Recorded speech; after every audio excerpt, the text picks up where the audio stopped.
Hello, everybody, and welcome back to the 401 Files. It's an absolute pleasure, as I always say, to be joined by so many like minded people from all around the world. Thank you so much for joining me tonight on this live. Hopefully, we can get a few of you in because, as they say, the lines are now open. So, if you do have an interesting story that you'd like to share, whether it be paranormal, extraterrestrial, maybe you've had a UFO sighting, then please do follow the link that's in the video description. And you will pop up in a back room where I will see you come up there at the bottom and we'll be able to get you on to explain your story. Thank you to everyone that's coming up in the chat. Shane Pike, G Star, as always, mate. Thank you so much for being here. And I Talk Cryptids. It's an absolute pleasure. We've got I Talk Cryptids popping up in the back now, but we need some more guys. So please, like I said, if you've got any stories, I know that a lot of you here on the channel on the 401 Files have had interesting things happen in your life, whether it be paranormal or anything else. It'd be great to get on and hear some of those stories. So please do follow the link that's in the video description. So a few things to talk about before we dive into this live. And one of them was I wanted to talk and touch on really quickly about an interesting conversation that I had with Justin from Mountain Beast Mysteries. I know that a lot of you here on the channel like to hear what me and Justin talk about because sometimes we go down the most weirdest rabbit holes imaginable. And if you see me drinking this tonight, it's because I've got really dry mouth, so forgive me for slurping on this throughout the live. But yeah, me and Justin recently had a discussion, and we was talking about traveling faster than light. You know, Bob Lazar in his latest book, Dreamland, he talks about how these craft that he was working on, some of them were actually capable of traveling faster than light by using some kind of anti-gravitational propulsion system. And it got me thinking because if you can travel faster than light, that means that you could actually look back through time in history. And I said to Justin that it would be crazy to leave Earth traveling faster than the speed of light to, say, a rock that's about 60 million light years away from Earth. So, roughly the same amount of time that dinosaurs have been gone from the Earth. And once you arrive on this rock, you could then set up a huge telescope, sit on the rock and look back at Earth and essentially watch the dinosaurs becoming extinct, which was a crazy thought that we both discussed for a good hour and a half. And that blew my mind. Even more so when I think it was Justin or myself that said this. We said, if you're leaving Earth faster than the speed of light, does that mean that you could actually look back at yourself leaving? Like, would you see yourself setting off? And we just went down this whole rabbit hole of a discussion talking about these things. And you know, that's why I loved talking to Justin from Mount Beast Mysteries and a lot of you guys here on the channel because we have these open minds where we think outside the box. We ask the questions that, you know, on the face of it seem really, really stupid, but that would be possible because the only reason we see anything in life is because of light that enters our eyes. And if you want to be mind blown even more, here's another interesting little fact is that we never really see anything in live time. You know, light travels. There's a number to light and the way that it travels. It doesn't matter how close an object is or how far away. The light that it takes for that object to reach your eyes has taken amount of time. There will be a number to that, and you know, it does. We never see anything then really in live time, because if I'm looking at something only a few meters away, it might be really, really quick that it almost seems instantaneous that that light has hit my eyes, but it's not. There will be a number to that, and, you know, we don't see stuff in live time, and we started then going down the rabbit hole of talking about this world being a matrix and a computer simulation, and it's just a crazy thing when you start thinking about these different things and, some of the technologies that possibly extraterrestrials have tapped into as well, like, yeah, so I thought that you guys would like to hear that because it did blow my mind to think that if we could travel faster than the speed of light, we could essentially watch the dinosaurs becoming extinct.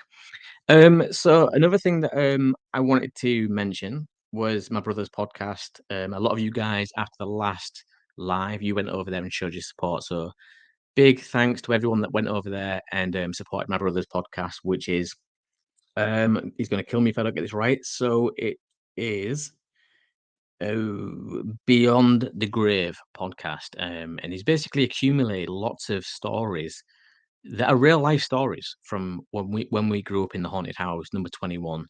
And you know, a lot of those stories changed our lives, and he's done a fantastic job at putting those together and really setting the scene.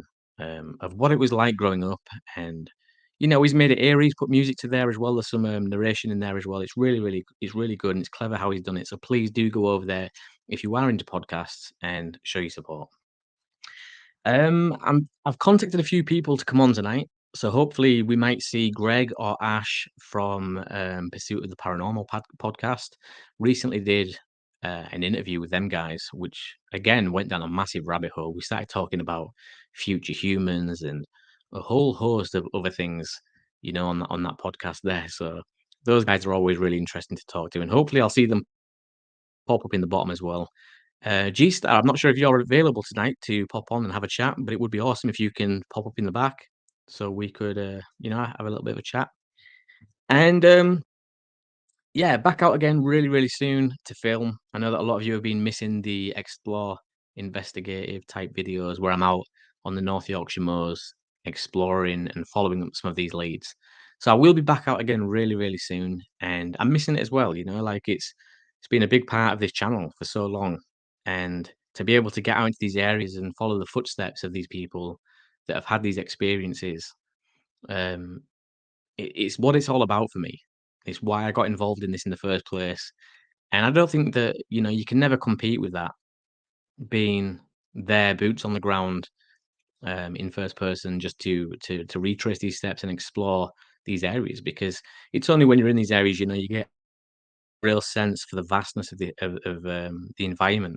Like the North Yorkshire Moors, I think it's like 554 square miles, and that landscape is dominated by sheer cliffs, expansive coastlines, and ancient woods. So when you're there and you're camping solo and stuff, it's a different feeling than if you just to imagine it or you're trying to Google it to get a feel for these places. It is never quite the same. Getting there firsthand and camping out the night is a completely different world, completely.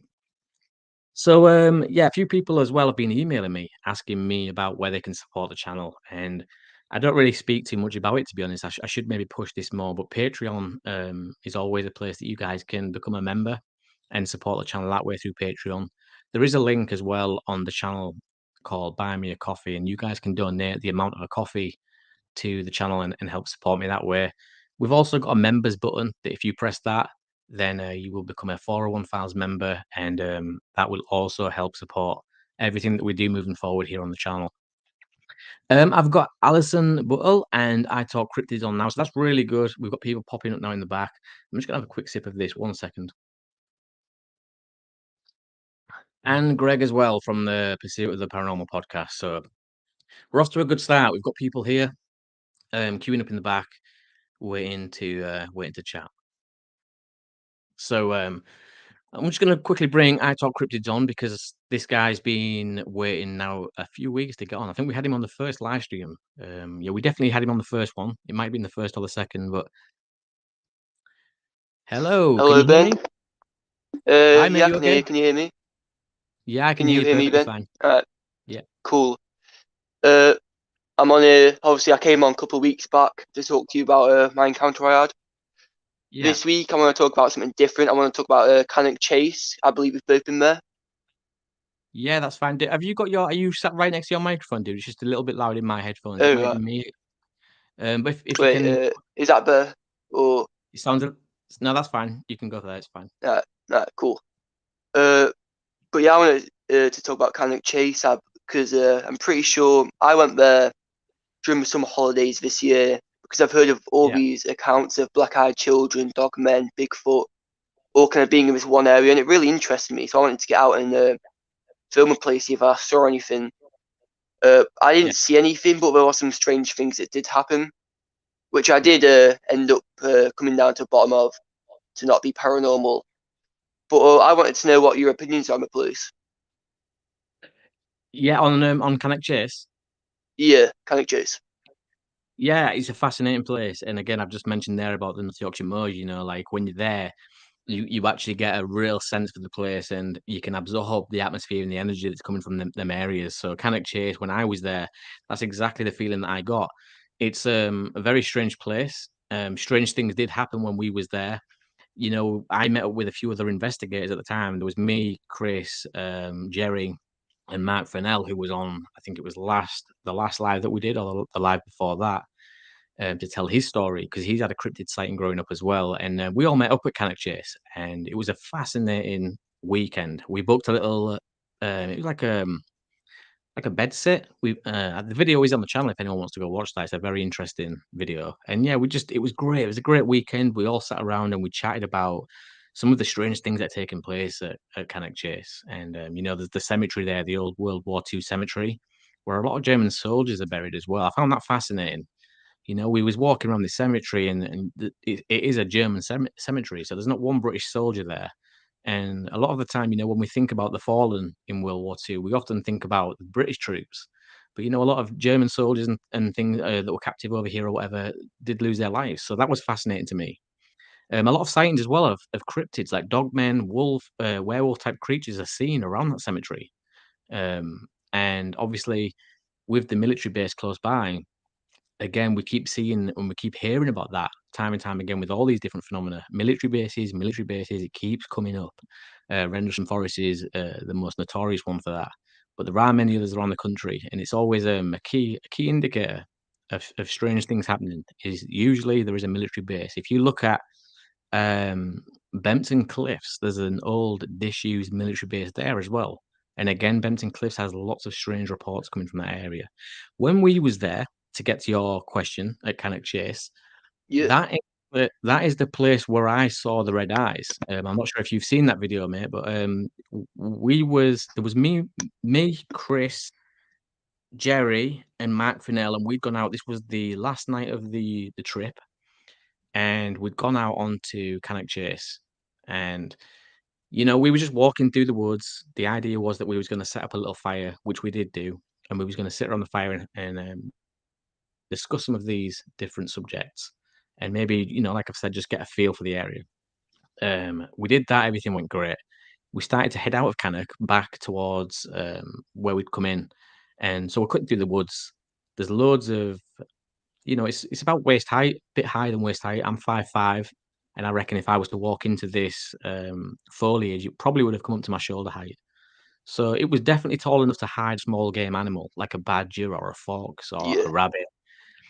And me and Mark was just stood there talking for a little bit. I was panning around with the camera filming, and Chris and Jerry were off about 10 meters in front of us walking off. They were chatting as well. And Mark was stood at the side of me. I said to Mark, just grab your torch, Mark, put me a bit of light on this area here so I can film this tree break. So I'm filming this tree break, and Mark's holding the torch on my shoulder there. And, we never saw nothing, absolutely nothing at the time. We heard nothing, and it was just done. He shone his torch, and we I got the footage, put the camera down, we carried on walking to catch up with Chris and Jerry, and that was it. We just thought, brilliant, nice piece of B-roll. Then I got back and I started to try and edit the video, and I looked back at the footage. There was these two red eyes that moved from left to right across the shot. And, it baffles me because a lot of people have said that it's probably an animal. And the only trouble I have with that being an animal, these red glowing eyes moving from left to right in that shot, is that if it was a small game animal, like a badger or a fox or a rabbit, we wouldn't have even seen it because, like I've said, the foliage was that high, it would have been hidden out of sight. And if it was a larger game animal like a deer, you know, deers aren't quiet. When they've been discovered or they can hear human presence nearby, they just stampede out of the woods. We never Yeah. heard a single twig snap. And I've seen deers leave the forest when I've been walking through. Like I said, they don't tiptoe around. They just literally bombard out of there as quick as they can. And we never heard a single thing. So I'm not sure what those red eyes was. Also, as well, I Googled eye shine when I got back just to see what animals here in the UK would reflect back this red glowing, eye shine. Yeah. And all the ones that I found of deers were like a greeny yellow, but this was definitely emitting a bright red glow. Now I don't know what that was. Was it something paranormal? Was it something cryptid? There's no way of me really telling because this thing had no outer body shape. It was just literally these two red eyes moving through the shot. But I thought it was interesting. So to answer your question, mate, Cannock Chase definitely has some stories to tell, and it holds some secrets, no doubt. I'm sure there's definitely things Yeah. going on there for whatever reason. I don't know why that is. Is it something to do with the military? We just don't know. But yeah, it's definitely a possibly. creepy place. Yeah, Yeah. possibly. What But do you thank you. reckon? Oh, yeah. Very, no, go on, dude. It's fine. Right. What do you reckon's the most realistic possibility for a cryptid? Because I know there's the Pigman, which Yeah, does yeah, not particularly seem realistic, which is supposed to be around Castle Ring. yeah, And what are your opinions yeah, on that? yeah. We walked around Castle Ring. Again, you know, you've brought up a really good point there. Is that I mentioned the military bases always tie in with strange phenomena, but so do ancient historical sites. You know, and Castle Ring is one of them. Yeah. And I have no idea why this would be, but wherever you find an ancient ruin or historical place of interest, again, there seems to be strange phenomena. You look at places like Stonehenge, for example, or the pyramids.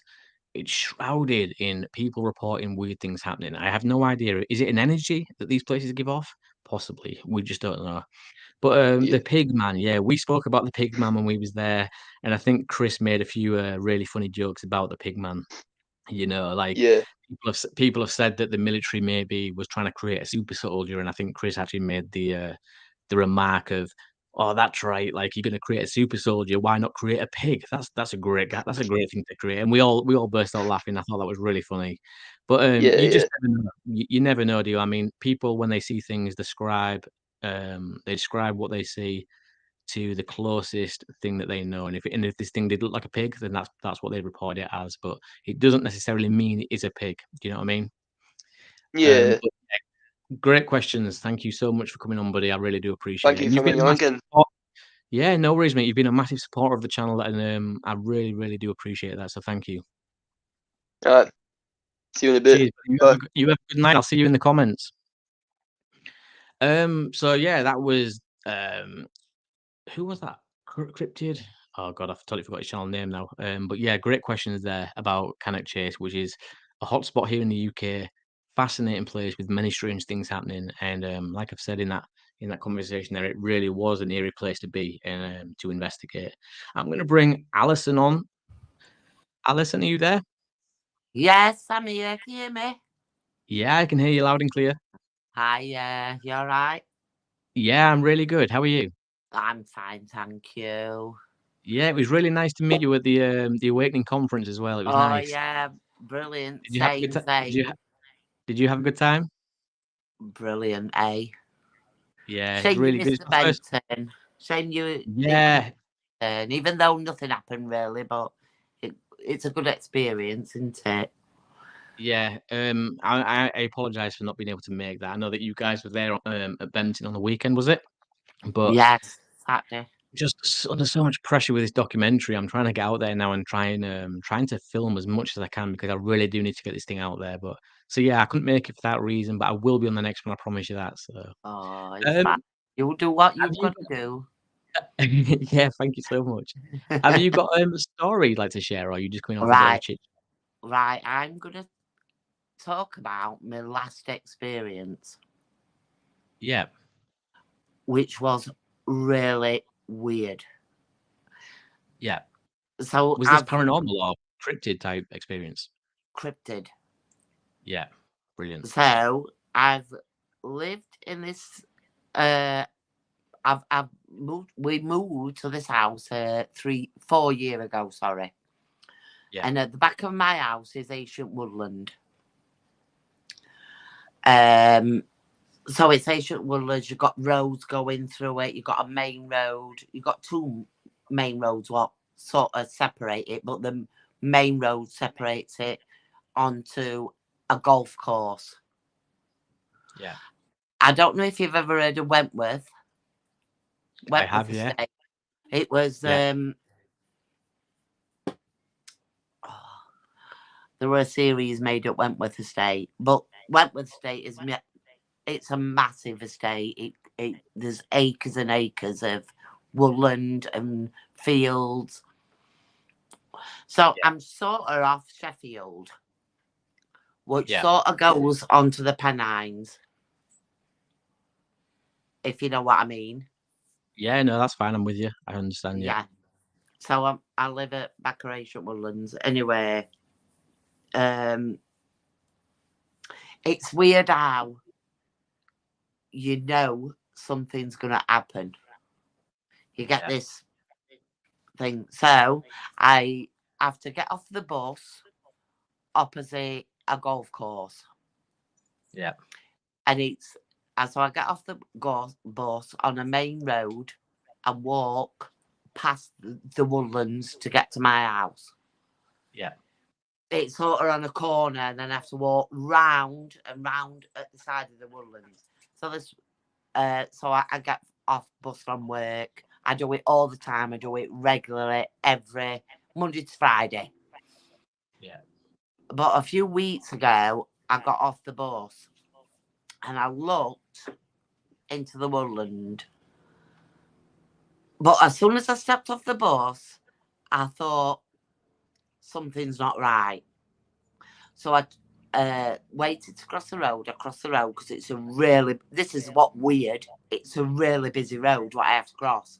So I crossed the road and but I knew, it's weird, I knew in my gut that there was something there. And I glimpsed into the Woodland and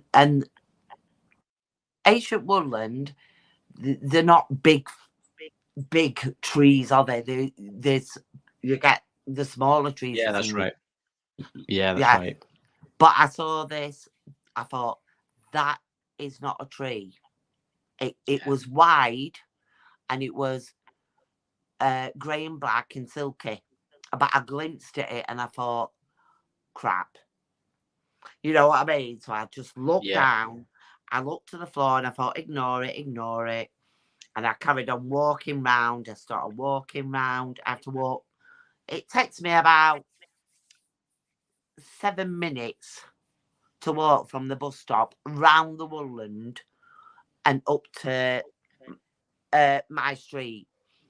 So I carried on walking around with my head down, and all the while I could feel something there. As I got so far up, I saw, out to be provisional, a shot of black. Just gone within seconds. It was a shot of black. Oh. Alison, are you there? Okay, we seem to have lost Alison. It sounded like she's dropped her phone. She might have been joining this live through her phone. So she's gonna try, I hope, and pick back up with us as soon as she sorts that issue out, and we can pick back up with her story as soon as possible. But I'll just bring on Kurt. Are you there? Hello, Kurt. Are you there? Okay, so Kurt, if you can hear me, we can't hear you. It might be a problem with your microphone or something like that. So I'll remove Kurt just for now, and we'll bring. Oh, Alison's back. We'll bring Alison back in to finish that. Sorry, Alison, you there? Sorry about No, that, it is. guys. It's okay.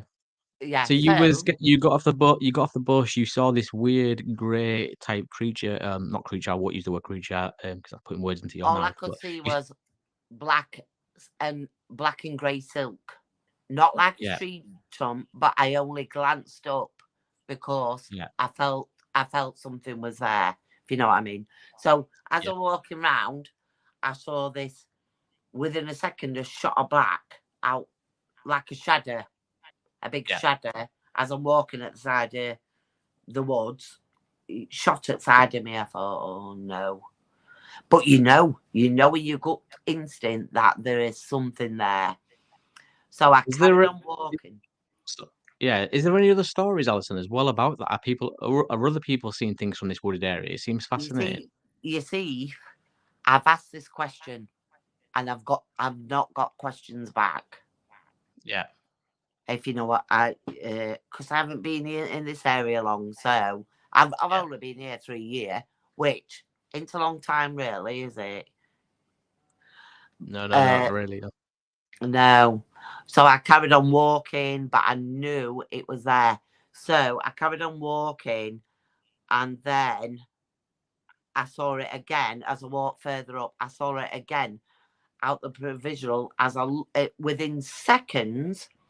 I shot my head to look what it were, and I could see the top half of its chest and its arm. Yeah. So it was muscular. It were black. It were a muscular arm with long fingers, and it were about 7 foot tall. And it shot behind a tree. This happened within seconds. It shot behind a tree at the same time as a twig snapping and an acorn being thrown at me. Wow. What do you And think this all is, I could- Alison? Do you think this is more? Do you think it is a cryptid then? Do you think when you say I cryptid, are you talking an undiscovered species or something living here, or Do you know what it looked like? The pictures of a dog man. The chest Yeah. part of its chest, and its arm with the muscular arm, and the hand. Because the dog man's hands are the long fingers. Yeah. It were like that. And what was your reaction to this then? Was you instantly terrified? Did you run? I said, you little bugger. I just shouted, you little bugger. That is the most British thing to say. That is the most English thing that It made anybody me could jump. say. Because it Yeah, made me I jump. don't I think. knew it were there. I knew it. Yeah. It's really, really weird. So the next week I thought, right, I am going into the woods. And I took my eldest dog with me, because I've got 3 Cocker Spaniels. And I took Flynn with me. So I thought I'll be all right. And because these ancient woods are being reported of monks, a monk circle, and people have reported seeing the monks in a circle. And I've asked this question, and nobody else has said, yes, I've seen the monks. I suppose you've got to be anyway. So I walked down into the woods, and I found a tree. First thing I noticed was a beech tree, and it was a beech tree, and the width was about 1.5, about 1.5 foot wide, and about 15 meters long, and it was shoved. Are you purposely? Oh, I'm sorry. You're going to talk about this tree being shoved into the ground or something? It was shoved into a massive olive tree, and underneath that beech tree, there's the thing. It's weird because there's no beech trees around. I've looked. Yeah. And it was on So that was top the only of one that you could another see. tree. Yeah. Yeah. So this beech tree, because the first thing I noticed was the beech tree, and I thought, wow, what is that doing there? I'll send you the video, Ben. So I thought, Yeah, you'll definitely have to. Yeah. Do you ever hear any strange noises on a night then, Alison? Like, because obviously the woods is so close to your house where you live. On a night when everything quietens down, do you hear noises from those woods? Me and Leah have heard branches breaking. Yeah. Because our garden backs off onto the woods. And how does the dog respond when you go in there with? There's nothing. They don't respond to anything, do they, Leah? Yeah. And the weirdest thing, sometimes you'll be sat and you can hear birds, everything. We get owls, we get pheasants. You can hear them all here. And then suddenly it'll go totally silent. Yeah, in the middle of the day. Yeah. That's usually a great indicator for. Yeah. So me and my daughter Leah have been sat here, and we've heard branches breaking. Yeah. A few times. But like I say, we've only been lived here 3 years. But this, I don't know if I can call it a structure. I'll send you a video. But the beech tree was sat on top of another tree. And then the tree under that was bent right over from the stub, right over, and I mean right over, and pushed into a olive bush, and as I walked round, there were four twigs. I'm saying twigs. It weren't little twigs. It were branches, thick twigs, lined up against it, which I thought was really weird. For anyone that's wondering if anyone's wondering what the significance behind what Alison is saying with the tree being stuck inside another tree and these stick structures, if anyone's wondering what the significance is some people believe that these stick structures, these tree structures, are actually some kind of warning sign, maybe territorial or navigational purposes, even in the Pacific Northwest, where it's such a large I do think it's I think it's navigational. Yeah, to track where they're heading and migrational things and that kind of stuff. Yeah, because where I found it was an open space. Yeah. That's brilliant, Alison. Anyway, thank you so much for coming on and sharing that. That's been fascinating to think that you're living so close to that going on. You'll have to keep me posted and send me the video that you've taken of this beech tree, because that does sound absolutely fascinating. Yeah, I'll send you it tomorrow. I'll send you it morning. That's brilliant. Thank you so much, Alison, for coming on. You are so welcome. Cheers, Alison. Bye. See you. Bye. Bye. Bye. That was brilliant. So yeah, Alison is living next to some kind of ancient woodland that backs onto her property, and she's been having some really strange experiences happen there.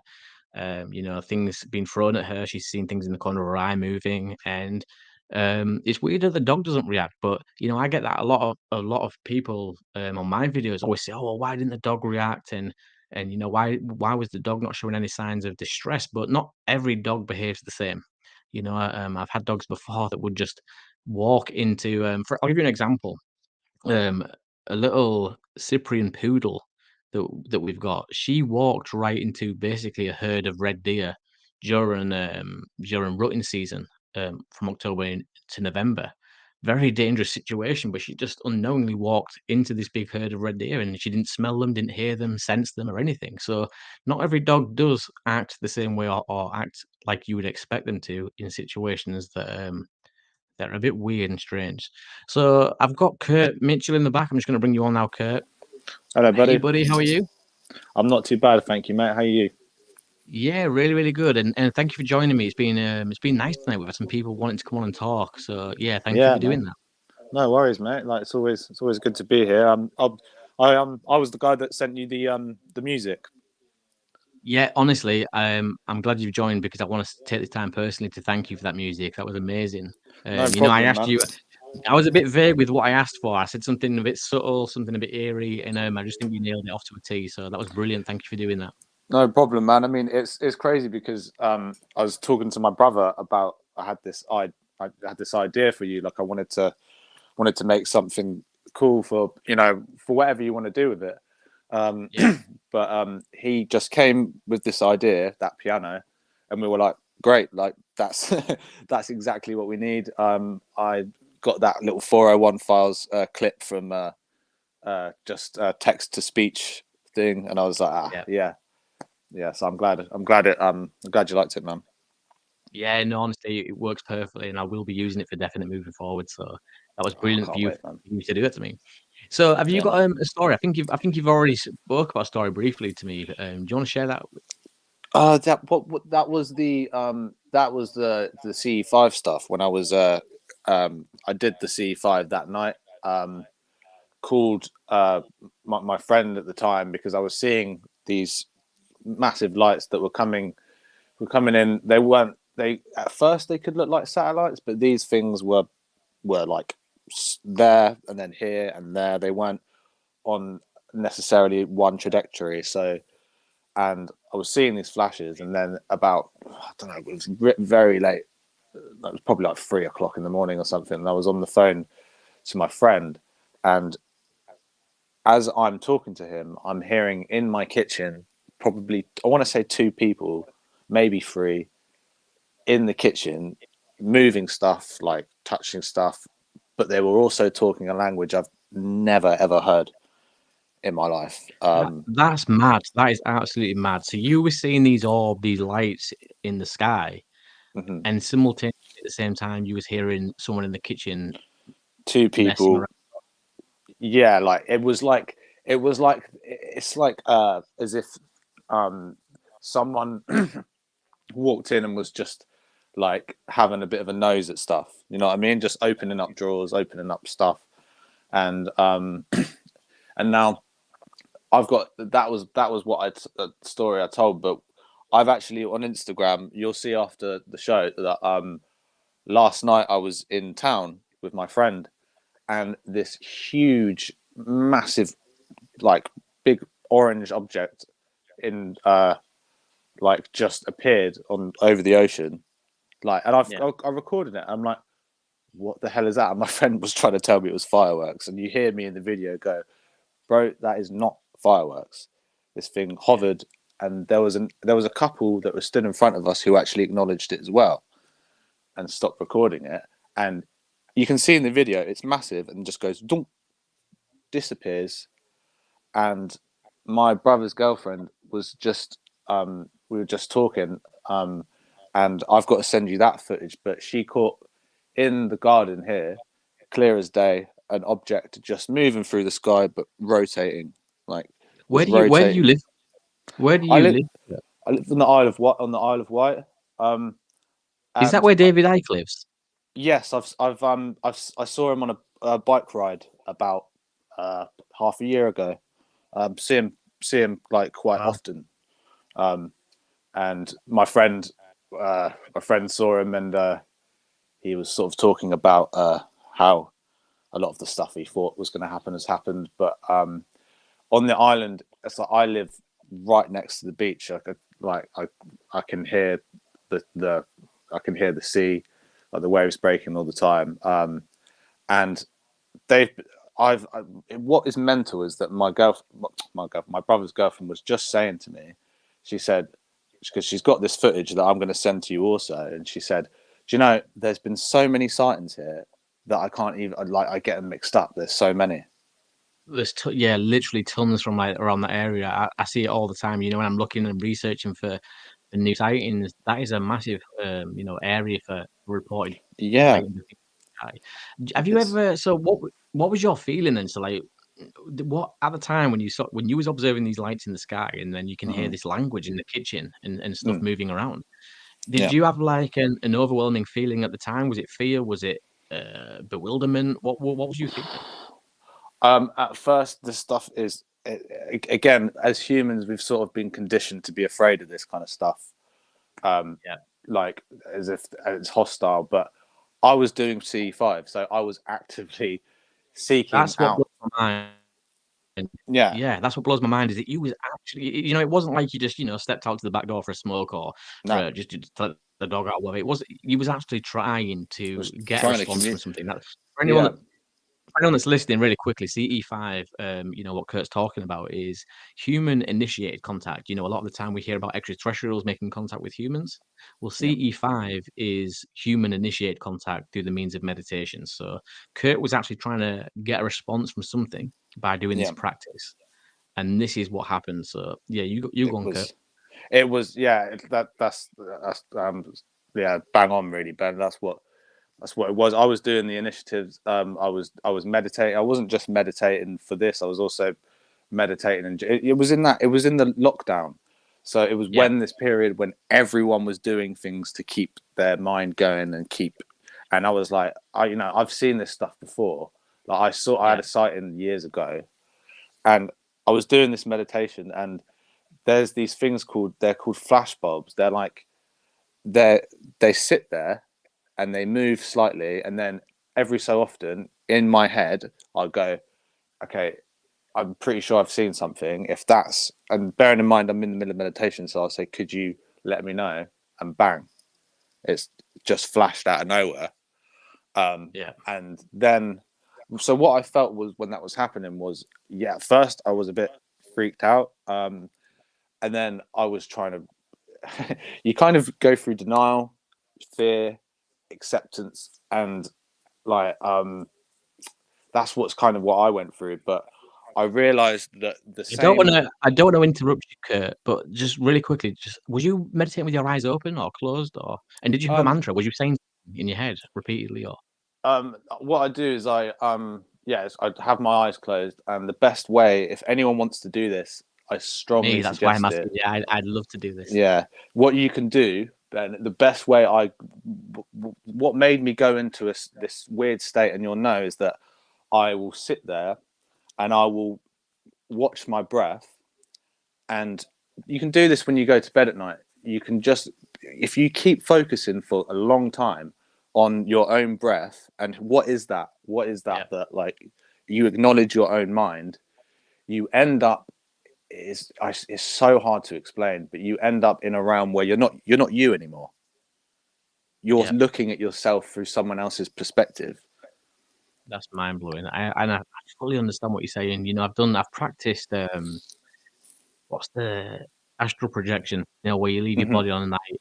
I've practiced that, so I know exactly what you're talking about. And the only struggle that I have with that is that at the moment when I feel like I'm about to astral project, I become aware of it, and I snap instantly back into my body, and I'm like, and it took me so long to get there. But the thing is, I feel these vibrations. I'm lying there. I'm in a really peaceful, calm state.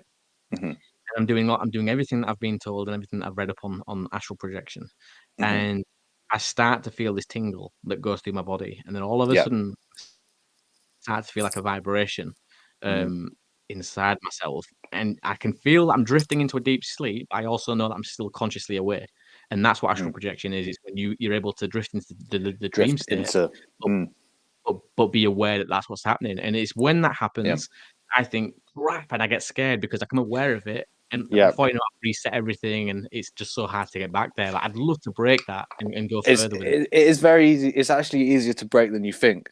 So what happens is, when that happens, what is actually happening is your ego is setting in. So your ego is, and that people, when they say ego, that means it's not you going. It's not like you have an ego complex about yourself. It's ego in terms of that you actually acknowledge it, and like you kind of it kind of pulls you straight back in, because it's kind of like, oh, I shouldn't be able to do this, but I am. And anyone that's gone, like, I'm talking people that have been meditating for thousands of years, have said that is the most common thing to happen, is acknowledgement, the ego sets in, and then jump, you're back in. So what happens is, when you're doing that astral projection, and this is such an important piece of information to get to understand, is that state that you're in is a dimension in itself. So what happens is that these ETs, the reason why you see them, they come in like that, and then they appear there, and people think that they've cloaked themselves, right? But what's actually happened is they've just gone past 3D. So 3D, that's the dimension that we see them in. So they can still be there, but they'll be in that different dimension. So that's why people have very weird dreams that they've met some entity or something like that, or because they're in that dimension. So, and Kurt, stay with me, Kurt. I'm just going to bring someone else on. Greg, are you ready to come? You in the background? I know you right. I'm just going to bring Greg on. Hello, Greg. Kurt, meet Greg. Hiya. Hello.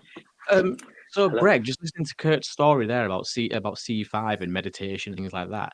Do you do anything? I know that you're an investigator of the paranormal, so you get out into these places where a lot of paranormal stuff's going on. C5 is obviously aimed towards the extraterrestrial UFO phenomena. Yes. Is there anything similar that you can do with the paranormal? So the kind of thing that we do with the paranormal is like a spirit box session. That's essentially a similar type thing where, but we do it slightly different. There is a method called the Estes method that people use where you sort of deprive yourself of your senses. So you put a blindfold on, put headphones on, so you can't hear the outside world. And then somebody else will ask you questions, and you respond with what you're hearing from the spirit box. So you're kind of like a meditative state after a while. That you become a bit, you're sort of zoned in and zoned out of the natural world. So Greg, That's about yeah. So if I had the bandana there, like the cover over my eyes, who's listening to the spirit box? Am I listening to the spirit You box, are. or are you? You are. Yeah, You and are. can you hear that as well? No. Right. Okay. So you're completely sensory deprived. You've got the Yeah. headphones on, and then like noise cancelling headphones, and you can just hear the spirit box going shh, shh, shh, shh, shh, shh, or Oh, mate. whatever noise your spirit box makes. Yeah, I'm gonna jump off and then grab some dinner. I'm and sorry, then somebody. sorry guys, I've got to head off. I've got a takeaway waiting, so I thought I'd. No worries. Um, Brilliant speaking to you, buddy. Yeah, good to see you guys. Hopefully, I'll be back soon. Awesome. Speak to you soon, See mate. you Have a good later. night. Speak to you soon, guys. Bye. Yeah. Sorry. So but yeah, I'm blindfolded. I'm blindfolded, and you take it from there. you're I'm blindfolded. blindfolded. Yeah. You're blindfolded. You've got the headphones on with the spirit box wired up to your headphones. So you can't see anything and you can't hear anything apart from the spirit box. At that point, once it's been going for a couple of minutes, the person you're with, you have to do it in pairs, or at least two of you. At that point, that person starts asking questions. So like, is there any? It almost becomes a séance. Is anybody there? That kind of thing. And at that point, the person who's listening to the spirit box will just repeat any words they get. They don't know what questions are being asked because they can't hear. They can only hear what's coming in their earphones. So it's a very good method. So neither of you know what the other one is either saying or listening to. What kind of You results have have you to had trust with the that? person. First of all, you have to trust that other person. The person who's listening, you have to trust them because you don't know what they're listening to. The other way you can, and it's a way we've looked at doing it, is that you can record from the spirit box as well as have a headphone output. So you could record to an MP3 player for further investigation afterwards. So if you did get positive results, you could listen back. But so we were at Cannock Chase at Castle Ring. That's probably the best experience we've had. There was me and Ash from the podcast, and Abby, who is from the UFO Identified team. And we were at Castle Ring. We've been in Cannock Chase all day, went down to Castle Ring. It started getting dark. We set up a video camera, which is on our Facebook page. You can see the results of this Estes method. And we were talking, and I just said, can you name anybody in the group? And Abby was just walking past Ash, who was all blindfolded up and whatnot. And he said, Abigail. Oh my God. At that moment, it wasn't even, it wasn't, there was like a couple of second delay. And he couldn't see, couldn't hear, apart from that. So hang on a sec. So let me just get my bearings here, right? So Ash is blindfolded. He's listening to a spirit box, and you say, "Can you name anyone that's here?" And at this point, Abigail is walking past Ash. Ash, who's blindfolded, says Abigail. Mm-hmm. Yes, we've got it on video. We've got the whole thing on video. Even at that point, I was like, "What the?" Yeah, no. hell? Did you get goosebumps at this point? Yeah. It gets worse. And what was that? Sorry, go on. I'll let you carry on because this is interesting. No, you carry. You ask the question. Sorry, don't forget what you were going to say. Right, I was just going to say, obviously, Ash, you lot are freaking out, right? Because you know what's just happened, but Ash knows nothing. Nope. He's just standing there. Okay, he's standing there in Castle Ring with a blindfold on, not knowing what's going on. So we, so obviously that's a strange moment. So we just ask a few questions and ask if there's anybody else here. Castle Ring's notorious for like black-eyed children, all that kind of thing. So we were seeing if there was any kids. Then we asked a question about, is anybody else here? I'm desperately trying to remember the name. And they said, what was his name? Sasha, your name. Sorry, actually, you're in the comments. If you want to come on, I know that you're really into the paranormal. It'd be nice to get both of you on to discuss some of this stuff. Sorry to interrupt you, Greg. Go on. I'm No, really that's okay. I interested. What's on the mind? can't remember the guy's name that Ash said, and I said, "Oh, okay." We were talking. We'd had a guest on with that name, Yeah. and all of a sudden, Ash said, "That's not him." I said, "Is that such and such from the podcast?"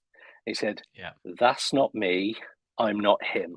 Just come out with that straight away. I was like, "Okay," and it was just getting Is that weird, and I felt weird. Nathaniel? Ash's, I think, is it Ash in the Yes. comments putting Nathaniel? Yes, Nathaniel. That's it. So Thank you, retell Ash. me that again with the Nathaniel bit. So, Ash is probably. I need Ash on here really because he can tell the story much better because he was listening. Yeah. Come on, Ash, Can Ash please. not, can Ash not make it on? Ash, if you're there, get I'll on. tell you what. He's involved in another podcast recording as we speak. Yeah. It's all mad at the moment. He's going to kill me. No, it's cool. So Ash is blindfolded, right? So and Ash is blindfolded. He comes out with the name Yeah. Nathaniel, and I was like, he's going to kill me if I get this wrong.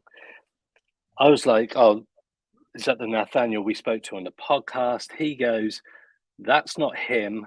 I'm not me." Or that's not me. That's No, not him. that's not me. I'm not him. Yeah. And see, that is a very specific response. You know, if you've it's just a very said weird name to come out with as well. Nathaniel is not it's not like So- Ben or Greg. Well, Greg's not popular, but Ben, David, Greg, so you Steve. had this you had this guy called Nathaniel on your podcast. And the and spirit he was box, a demonologist. and the spirit box mentioned his name. Yep. And you said, "Are you talking about Nathaniel from the podcast?" And the spirit box then said, "That's not me. I'm not him." Yes. And this Nathaniel that you'd previously spoken to on your podcast was a demonologist. Yes. Wow. I wonder if he's brought something back with him off his investigations, you know, and this thing's reaching out to you. Maybe he's a good guy as well. Nathaniel Gillis, he is from America, but so it was all a bit weird, and I was like, so Abigail Hislop, who just put a comment on that, that was the Abigail with us at the time. I was like, it just feels a bit weird here. It'd gone quiet. There was birds all around and nature, and all of a sudden it just went deathly quiet. And it's pitch black. And it was like, I'm not really feeling this now, guys. And I've done loads of paranormal investigations. I'm pretty I'm not that scared of stuff, but I got a real sense of like, no, this is not great. I was like, should we just go? And Ash come off. He's like, yeah, I could feel something on my back, touching my back. It's like, let's just pack up and go. And we're walking around the outside of Castle Ring to get back to the main car park. And I just had this real sense I just wanted to run. And as Abigail just put, we just like, fuck. Can I swear? Yeah, no, that's fine. Yeah. It was like, I got a sense I just need to get out of here. And it fought every intelligent bone in my body not to run. And it was the weirdest. We'd had a weird day in Cannock Chase, and then we went to Castle Ring, and that was proper weird. But Estes method, I've done it at the Ancient Ram Inn as well, and had an argument with somebody who was on the headphones. A spirit had come through, and was arguing with me and getting angry with me. So it's a very good method. There's a guy called Danny Moss who's one of the he's a UK paranormal investigator. He's got haunted hunts and stuff on Amazon Prime, and doing stuff on My Haunted Hotel. Now up in Chester, I think it is. He does the Estes method on haunted hunts, Prime channel. They get very good results as well. I think the Estes method is such a great method of like CE5, but for for the paranormal. I'd never heard about it until I spoke to you, Greg, and I know that like you speak highly of it. So my brother's been talking to me recently actually about getting out there and doing some paranormal stuff ourselves.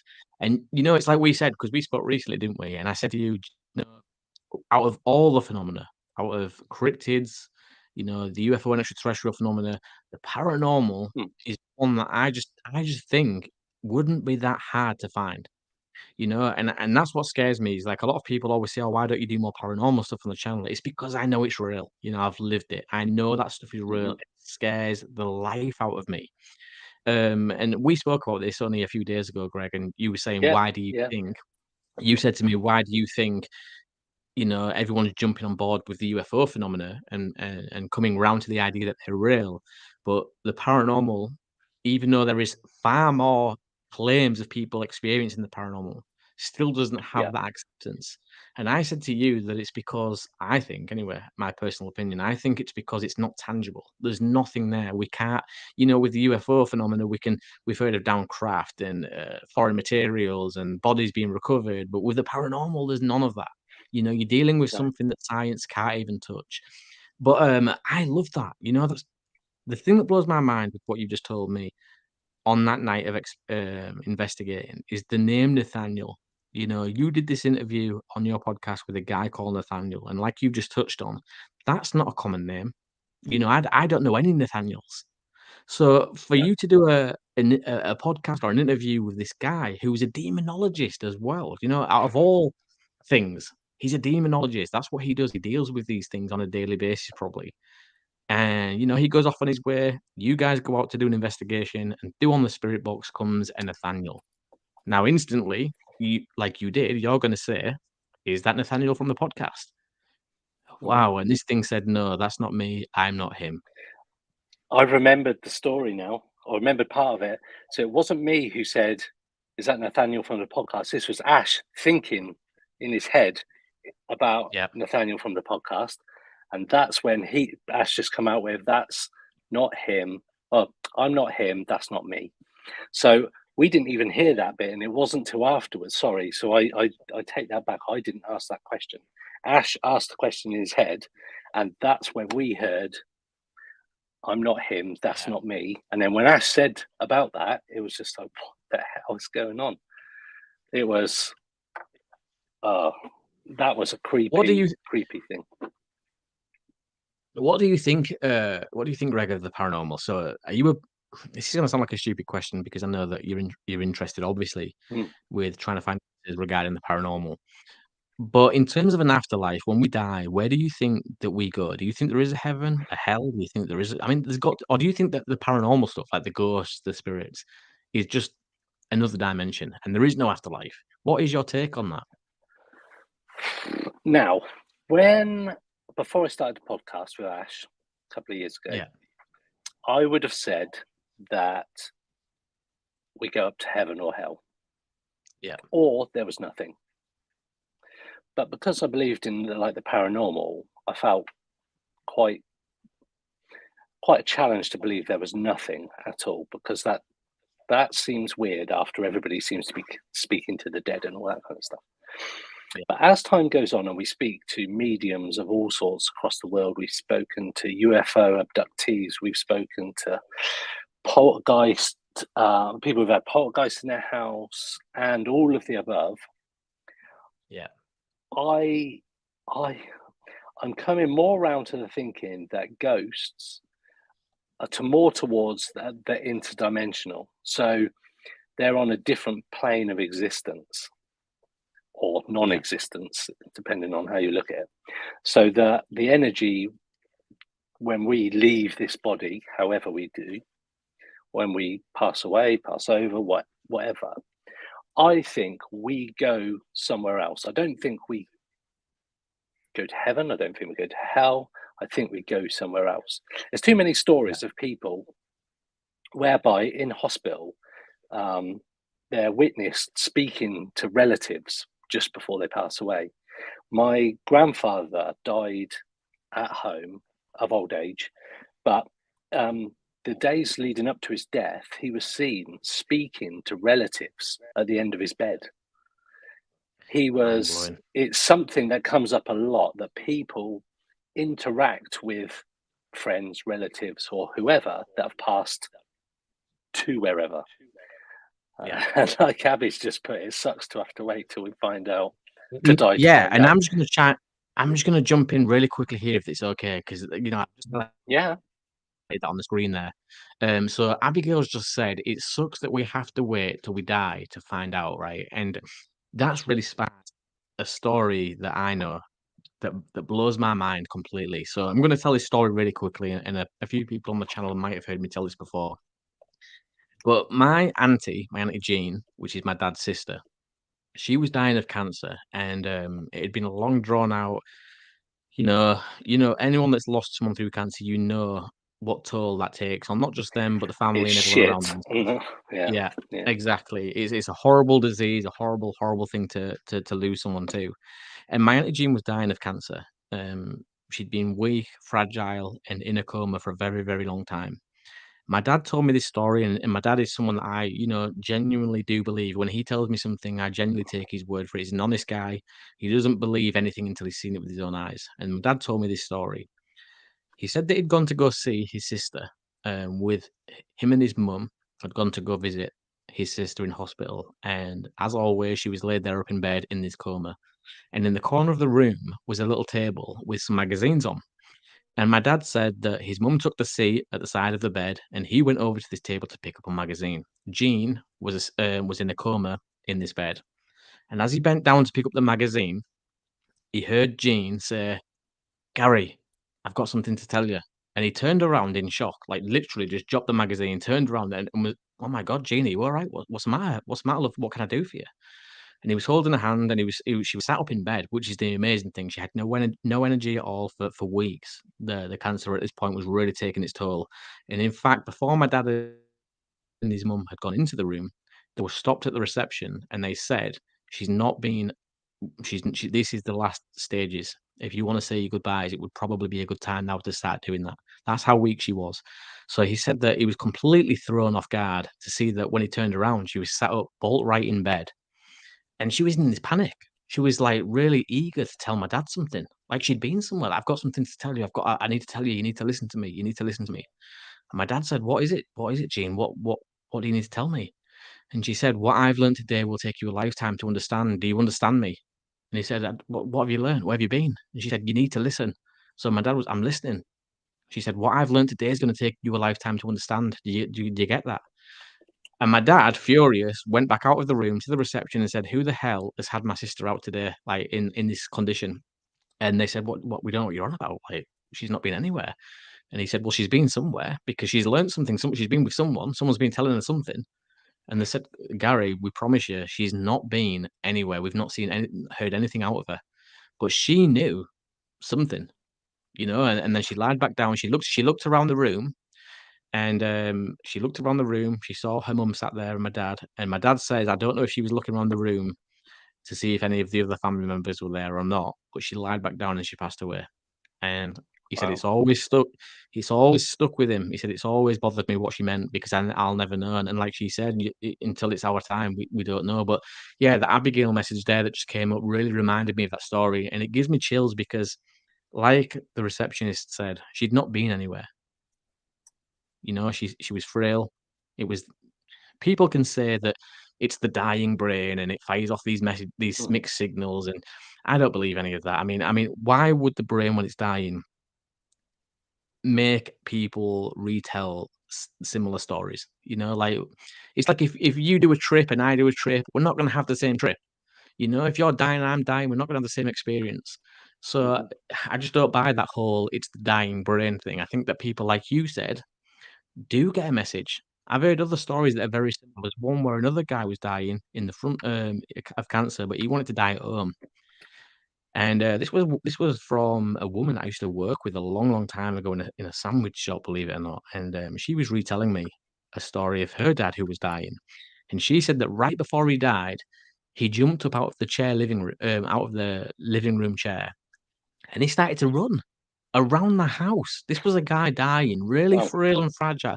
In the last stages of his life, he started to run upstairs, and he was rummaging around upstairs in one of the bedrooms, going through, throwing files away, and he was looking for something. And she said, "Dad, calm down. What is going on? What are you after?" And I've got to find it. I've got to find it. And she never knew what he was looking for. But in his last dying moments of life, he had this spur of energy and he was in a desperate need to find something.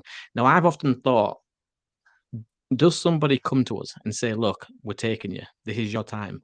Say your goodbyes, get together what you need to get, and we're going." You know, I've often thought that, and that scares the life out of me to think that. But some of the actions of people that are dying in the last moments of their life really lead me to think that that is what happens. Someone comes and gets us, and you know, it's a scary thing. But yeah, have you got any other mind blowing things like that, Greg? Any other stories to do with the paranormal?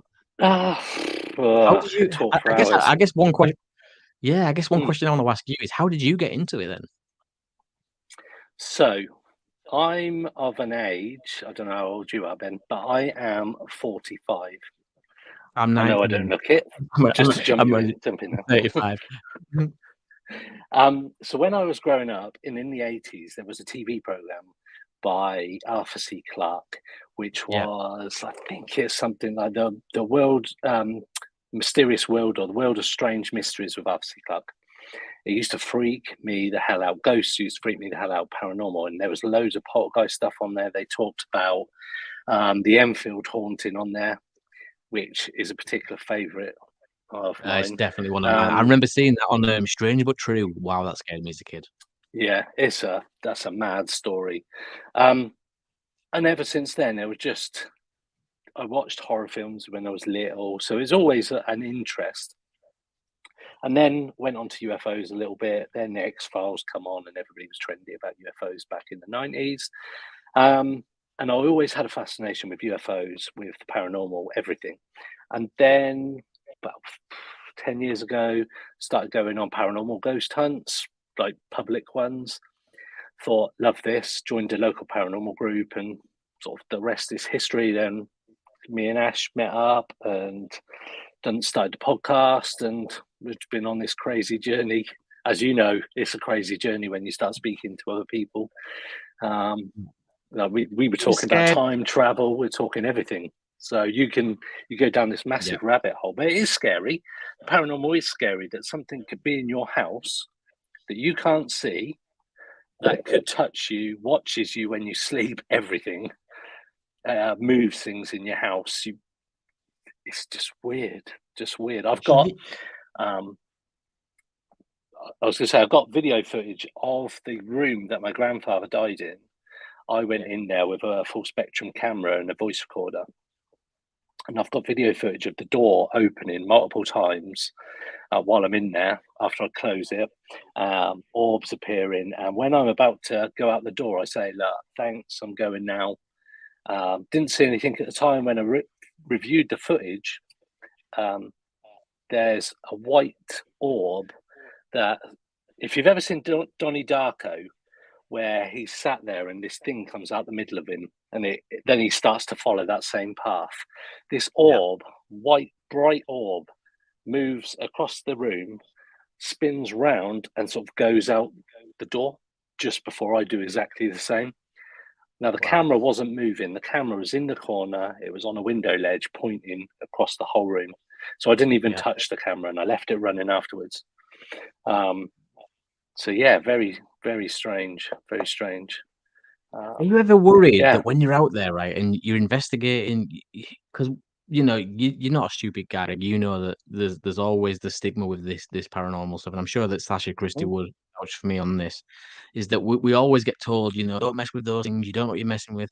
So there's always the risk that, you know, we could bring something back home. Do you ever do anything to protect yourself from that happening? No. Have you ever got any worries of that happening? No. I just think I've been to places like the Ancient Ram Inn with the paranormal group that I belong to, and we've said there's a thing on the door and it says for you to say that sort of stuff. I've been on public hunts where they get you to think about a white light circling you, but when I go on my own or whatever, no, I don't. Yeah, I'm not a true believer. I do believe in it, but I'm not one of these people that gives my heart and soul to the subject. I still look at what could it have been. Okay, there was a sound over there. Could it have been something else? I've heard some Which is weird healthy. stuff. Which is healthy, and you're the kind of guy that I'd like to think that of myself like that, because I go out there and I don't jump straight to ghost, paranormal, cryptid, whatever. I always try and think logically, and I always do like a process of elimination whenever I hear or see anything. So I grew up in a house with a poltergeist, very, very active with poltergeist activity. And can you give me your definition of what you think separates the two between a ghost and a poltergeist? Like, what is, what takes place from dealing with a ghost to, oh my God, now this is a poltergeist? Like, what is the difference there?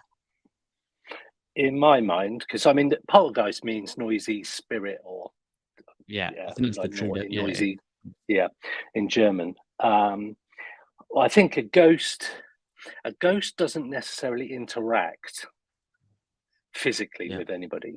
It might appear, go through walls. There's lots of different types of theories about ghosts. Is it like stone tape theory, where it's just playing a loop in that particular haunted area? You might have a spirit that appears at a certain time of day, night, that kind of stuff.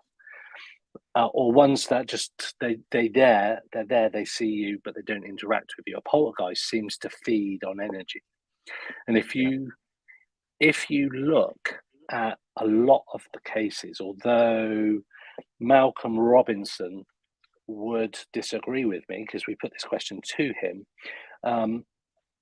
all the poltergeist cases, the Battersea poltergeist, the Enfield poltergeist, and many, many more, seem to revolve around pubescent age girls. Yeah. Typically. There are cases, so you've got the Bothell House, Hell House with Keith Linder, they had poltergeist activity, it was just him and his wife. You get times where there is males in the house, but it generally seems to be young kids who are open to sort of spirit, sort of, they haven't learned the harsh reality of life by when you're little.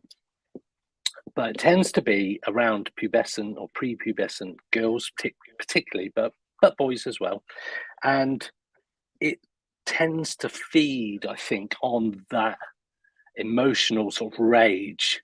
You've got uncontrolled hormones flying around in like a 10, 11, 12, 13-year-old child's body. I remember back then you're all confused about stuff, things not making sense, hairs growing everywhere. You're getting these weird feelings about people, and the anger and the emotions and the passion that these kids have, that seems to fuel it. And they seem to move up from knockings on the wall, knockings inside the wall, to moving around the house where the knockings are, up to voices, to growls, to up to things being thrown, moved, and then physical injuries. People experience physical injuries when it gets really bad. So I think this poltergeist is some kind of entity, whether it be this dimension, the devil, the afterlife, whatever. But I do feel that, just from people we've spoken to and whatnot, that a poltergeist differs because it evolves. Ghosts don't evolve. They just do the same thing. Oh, there's the lady in the white robe. She's always in the castle. Whereas a poltergeist, the Enfield poltergeist, started off with tapping and knocking on the walls, right up to a girl having a voice taken over, speaking in a paranormal voice. It depends who you speak to and which bits of their story you believe. But generally, poltergeist activity involves an escalation to the point that physical injuries occur, and it evolves, and then it just dies off. It sort of seems to get to a point, and 18 months, 2 years later, it just drops. Whether that's the child's getting a bit older, but you've just basically mentioned to a T the blueprint of what I lived. Like, everything you just said there rings true to the experience that I had. The pubescent teen. My sister was roughly around that age. My brother will have been. I was a small child as well. there was a lot of energy in the house, people running in and out. We had friends around all the time, mum and dad arguing. There was a lot of that flow in the house. And as you said, it can start and then it can just disappear like that, and for no reason at all. I mean, for us, we left with it going on. So I don't know if it ever still did go on. I know the house was up for sale multiple times after we'd left. And That tends to be a popular thing as well. House changes hands. I think the Enfield or the Battersea house, Poltergeist house, and the Enfield house, I think there was a succession of people moved in and out. Yeah. And I've always wanted to track these people down and just ask them, like, why did you want to stay in the house for 2 years? Why did you buy this house? A family of 3, and you stayed there for 2 years, and then you passed it on, and then they did the same. And that was the pattern that this house went for years and years and years, multiple years after we left. People, just kept exchanging this property. Yeah, and eventually, I think that it was turned into a creche, like a children's nursery. So Christ almighty. yeah, it actually was turned into like a day nursery for kids. So, it got to a point at one stage where people didn't want to live in it. They just wanted to use it as a place of business. But fascinating to listen to you, Greg. And you've had a great feedback tonight in the comments and stuff. People Okay, saying that cool. they like the sound of you. And it's been brilliant to have you on. And like when we go Thank you. live next Friday or the Friday after next, whenever you're free, mate, and you see that I'm live, please do join me because I'll always have you on. You're a Yeah. great talker, and we share a lot of Thank you. similar like mindsets, like interests. We So do, and we been have a lot of fascinating. good chats, me and you. We do. I'm just going to tell people really quickly right now. Me and Greg got into this debate the other day on this podcast. It's brilliant. So we started talking about future humans. And I've always had this thing where I can't fully wrap my mind around the idea of that. People always say, oh, these UFOs, these extraterrestrials are future humans. They might be coming back to see us. And I put a few of my concerns as to why that doesn't sit right with me to Greg. And you kind of pulled me back a little bit. I was like, well, what about this? And as soon as you said that, I thought, he's right. He's got a point. Like, it's an interesting thing to think about. And I love that, getting into conversations like that with people that are not scared to challenge me. Because the thing is with me, I can come across quite not argumentative, but when I think a certain way, I lay how I feel and think. And it's nice for someone to say, "Well, hold up, Ben, because you're not mentioning this, or you're not thinking about it in this way," and then my mind gets opened, and I'm like, "Wow, thank you for doing that." It was a great conversation that we had, and I Yeah, I it was. really am pleased that you did that. So, yeah, Greg, thank you Cool. so much for coming on. I've really appreciated it. Pleasure. Like I said, anytime, mate, anytime at all, come on. You're a great talker. I've loved listening to you, and Thank you. you scared the life out of me, to be honest. So I'll just get you out. I'll get you out, Greg, and I'm going to wrap this one up now for everyone that's been watching on tonight's show. Thank you all so much. You know, I know you hear a lot of YouTubers say this. They always say, "Thank you, guys. You mean the world to me and stuff," but you guys really do because in this world where we are the minority, there's not a lot of people that think the way that we do. It's very nice to have a community of people that I can open up to and actually be myself and speak about these things without the fear of ridicule, without worrying that I'm going to be laughed at. And I might say things that are a bit out there sometimes. I might be wrong sometimes, but you guys have always got my back, and I really do appreciate you all for that. So thank you so much for being in the comments tonight. All the guests that we've had on, you're amazing. Thank you so much. Until next time, guys, take it easy, stay safe wherever you are in the world. And if you are in a position to do so, then please do look after somebody else as well. We'll be back again next Friday. Hopefully, we can get some more speakers on. If you do have an experience that you want to share, please do follow the link once we go live on Friday. And like I said, until then, guys, take it easy, stay safe, and I'll see you on the next one.